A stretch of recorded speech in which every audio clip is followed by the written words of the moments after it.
రాజేంద్రకు అభినందనలు. ఎందుకంటే అన్ని సెట్ ఆఫ్ పీపుల్ని, అంటే ఎంటర్ప్రెన్యూర్స్ని, బయ్యర్స్ని, సెల్లర్స్ని, ట్రేడ్లో అసోసియేట్ అయిన వాళ్ళని, అంటే చిల్లీ ట్రేడ్లో అసోసియేట్ అయిన వాళ్ళని, ఔత్సాహికుల్ని, కాలేజీల్లో ఉన్నటువంటి ఇంక్యుబేషన్ సెంటర్స్లో ఉన్న వాళ్ళని అందరినీ కూడా తీసుకొచ్చి ఒక చోటకు చేర్చడం అనేది చాలా కష్టమైన విషయం. దట్టు ఈ 2 రోజుల పాటు కూర్చోబెట్టాలి ఇక్కడ వీళ్ళందరినీ కూడా. దానికి ప్రోగ్రామ్ కూడా దానికి తగ్గట్టుగా డిజైన్ చేశారు.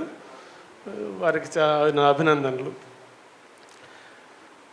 సిఐటిడి ఎంఎస్ఎంఈ కార్పొరేషన్ సహకారంతో రాష్ట్ర వ్యాప్తంగా 75 ప్రోగ్రామ్స్ చేయడానికి సంకల్పించింది. అందులో ఒక 7-8 ప్రోగ్రామ్స్ వారు ఇప్పటికే పూర్తి చేశారు.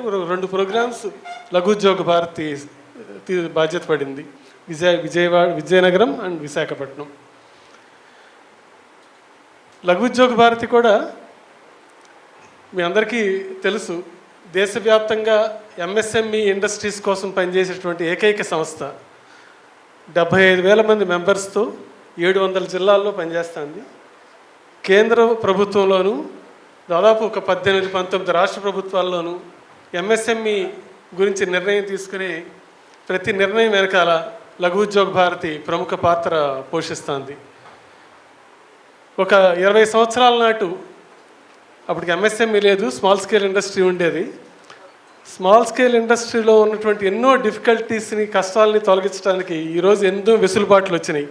అంటే రిజిస్ట్రేషన్ దగ్గర నుంచి, పర్మనెంట్ ఎంఎస్ఎంఈ పర్మనెంట్ రిజిస్ట్రేషన్ దగ్గర నుంచి bank finance, technology availability, land అలాట్మెంట్లు, మార్కెటింగు, మనం పెట్టిన సేల్ చేసిన డబ్బు రికవరీ అవ్వటానికి దగ్గర నుంచి ప్రతి విషయానికి ఈరోజు ప్రభుత్వం ఎంతో రక్షణ కల్పిస్తుంది, ఎంతో సౌకర్యాలు కూడా కనిపించింది.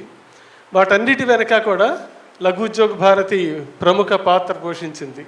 అది మన్మోహన్ సింగ్ గారి ప్రభుత్వంలో కావచ్చు, తర్వాత వచ్చినటువంటి మోడీ 1, 2, 3 3 ప్రభుత్వాల్లో కూడా మనం నిర్ణయాత్మకంగా పనిచేసాం. ఈ క్రమంలో ప్రధానమంత్రి ఇచ్చిన పిలుపు ప్రతి ఇంటి నుంచి ఒక పారిశ్రామికవేత్త ఉండాలని, అట్లాగే మన రాష్ట్ర అధినేత చంద్రబాబు నాయుడు గారు కూడా అదే కోరారు. ప్రతి ఇంటి నుంచి కూడా ప్రతి మహిళ కూడా పారిశ్రామికవేత్తగా మారాలని. దీన్ని సిఐటిడి వారు చేపట్టిన ఈ కార్యక్రమంలో మేము దాన్ని కూడా ఒక అవకాశంగా మార్చుకుంటున్నాం. దాన్ని 2, మేము కూడా 50 సంవత్సరాల నుంచి ఇండస్ట్రీ నడుపుతున్నాం. రామచంద్రబాబు గారు ఉన్నారు, ఇక్కడ కూర్చున్న వాళ్ళు కూడా చాలామంది 25-30 సంవత్సరాల నుంచి ఉన్నారు. రఘునాథ్ బాబు గారు ఉన్నారు, వారికి అన్ని విషయాలు తెలుసు. ఇప్పటికీ ఇన్ని సౌకర్యాలు, ఇంత గవర్నమెంట్ ఎంత సపోర్ట్ చేస్తున్నా సరే అవి వాడుకోవటంలో, ఉపయోగించుకోవటంలో మనం చాలా వెనకబడి ఉన్నాం. దానికి తార్కాణం ఇందాక మన శివశంకర్రావు గారు చెప్పినట్టు ఆంధ్రప్రదేశ్ ఎక్కడో ఉంది, ఎక్కడో ఉండాల్సింది ఇంకెక్కడో ఉంది. అది ఉత్తరప్రదేశ్ అంటే ఒక రకమైన భావన ఉండేది. ఈ 1 డిస్ట్రిక్ట్ 1 ప్రోడక్ట్ కూడా ఉత్తరప్రదేశ్లోనే మొదలుపెట్టారండి. అది సక్సెస్ అయిన తర్వాతే మన రాష్ట్ర ప్రభుత్వం దాన్ని అందిపుచ్చుకుంది. ఈ గ్యాప్ని ఫిల్ చేయటానికి ఇది ఒక అవకాశం.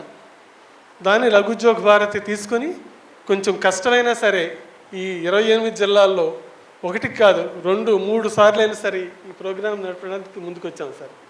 దీనికి మా యోగేష్ చంద్ర కానీ, రాజేందర్ లాంటి వాళ్ళు ప్రతి జిల్లాలోనూ మనకున్నారు. వాళ్ళందరూ కూడా ఎంతో సమయం వెచ్చించి ఈ కార్యక్రమం చేపడతామని చెప్పి బాధ్యత వహించారు.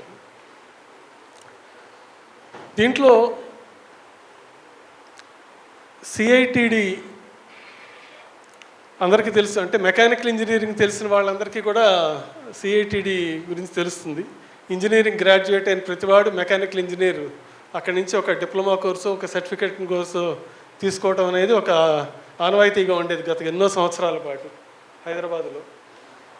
ఇప్పుడు అట్లాంటి సిఐటిడీలు ప్రతి రాష్ట్రంలోనూ వచ్చినాయి.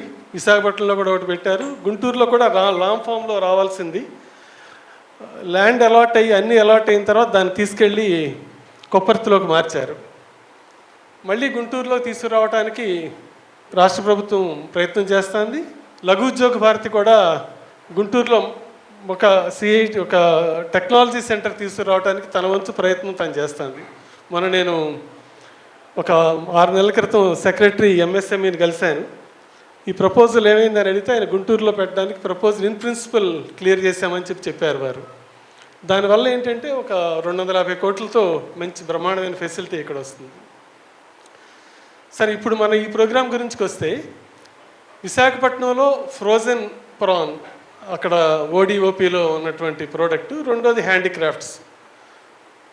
ఫ్రోజన్ ప్రాన్కి అక్కడ బయ్యర్స్ని సెల్లర్స్ని కలిపాం. కాకపోతే పెద్ద స్థాయిలో జరగలేదు, ఎందుకంటే అక్కడ బయ్యర్స్ అందరూ కూడా చాలా పెద్దవాళ్ళు. కానీ వాళ్ళ ప్రాసెస్ ప్లాంట్స్ అన్నీ కూడా భీమవరంలో ఉన్నాయి, అయితే ఈస్ట్ గోదావరిలో ఉన్నాయి.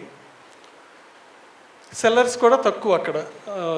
ఫిషరీస్ అంటే ఆన్ సీలో సీ క్యాచ్ వాళ్ళు తప్పితే పాండ్స్లో చేసేవాళ్ళు తక్కువ అక్కడ. అట్లాగే విజయనగరం వెళ్ళేటప్పటికి మ్యాంగో జెల్లీ అక్కడ ఓడిఓపిలో ప్రధాన ప్రోడక్ట్. మ్యాంగో జెల్లీ దానికి టెక్నాలజీ ప్రోడక్ట్ని ఇంప్రూవైజ్ చేయడానికి, మార్కెటింగ్ చేయడానికి అన్నిటికీ కూడా నిపుణులు ఎంతోమందిని తెప్పించాం. సిఎఫ్టిఆర్ఐ మైసూరు నుంచి 2 సైంటిస్టులు వచ్చి చక్కగా ఎక్స్ప్లెయిన్ చేసి చెప్పారు అక్కడ ఉన్నటువంటి అవకాశాలు అవన్నీ కూడా. అట్లాగే వారు ఒక రోజు పూర్తిగా అందుబాటులో ఉన్నారు. సెషన్ జరుగుతూనే ఉంది. వారి పక్కన ఒక రూమ్లో కూర్చొని ఉంటే రైతులు కానీ, పారిశ్రామికవేత్తలు కానీ, చిన్న అంటే మామిడి తాండ్ర చేసేవారు ఎంతోమంది వెళ్ళి వారితో మాట్లాడడం జరిగింది. ఈవెన్ ఆదితి గజపతిరాజు గారు, ఆవిడ కూడా చెప్పారు, మామిడి తాండ్ర ట్రెడిషనల్గా ఎప్పుడో కొన్ని వందల సంవత్సరాల నుంచి చేస్తున్న పద్ధతిలోనే జరుగుతుందండి. ఆ కొత్త టెక్నాలజీ మా రైతులకి, మా ఇక్కడ ఉన్న వాళ్ళకి అందట్లేదు. సిఎఫ్టిఆర్ఐ వాళ్ళని అవసరమైతే ఇంకొక సెషన్ చేయించాలి ఇక్కడ తీసుకురావాలని నేను వారిని రిక్వెస్ట్ చేయడం జరిగింది. ఆ డైరెక్టర్ గారు కూడా ఒప్పుకున్నారు, మనం విజయనగరంలో ఇంకో ప్రోగ్రాం చేస్తామని చెప్పారు. అలాగే గుంటూరులోకి వచ్చేటప్పటికి చిల్లి తోట రామకృష్ణ గారిని అడిగాం, మనం ఏం కావాలి సార్ ట్రేడ్లో, మన సపోర్ట్ ఏం కావాలి, ఎట్లా కావాలని అంటే చెప్పారు. గుంటూరులో ఐటీసీ దగ్గర నుంచి ఓలం నుంచి పెద్ద పెద్ద కంపెనీలు అందరూ బయర్స్ ఇక్కడ ఉన్నారు, మంచి ఎస్టాబ్లిష్మెంట్ ఉంది. కానీ కావాల్సింది ఏంటంటే రైతులకు కానీ గ్రోయర్స్కి కానీ ఆ టెక్నాలజీ, దాని వాల్యూ ఎడిషను, ప్రిజర్వేషను అవన్నీ ఎట్లా అయింది కావాలి. అందుకని సిఎఫ్టిఆర్ఐ నుంచి కానీ తంజావూరులో ఒక ఇన్స్టిట్యూట్ నుంచి కానీ ఎవరన్నా పిలిపించండి అని. సిఎఫ్టిఆర్ఐకి అంటే సిఎస్ఐఆర్ వాళ్ళ మదర్ ఆర్గనైజేషన్. సిఎస్ఐఆర్కి లఘు ఉద్యోగ భారతికి ఒక అవగాహన ఉంది. దానికి సిఎస్ఐఆర్కి దేశ ప్రధాని మోడీ గారు అధ్యక్షులు, దానికి జితేంద్ర సింగ్ మన ministry of science and technology దానికి సెక్రటరీ. వారితో మనకు ఒక అవగాహన ఉంది. ఏ టెక్నాలజీ అయినా వారికి ఉన్నటువంటి 38 ల్యాబొరేటరీస్ దేశవ్యాప్తంగా ఉన్న వాటిల్లో మనకి యాక్సెస్ ఉంటుంది. మనం ఏ సైంటిస్ట్ని అయినా మనం కలవచ్చు.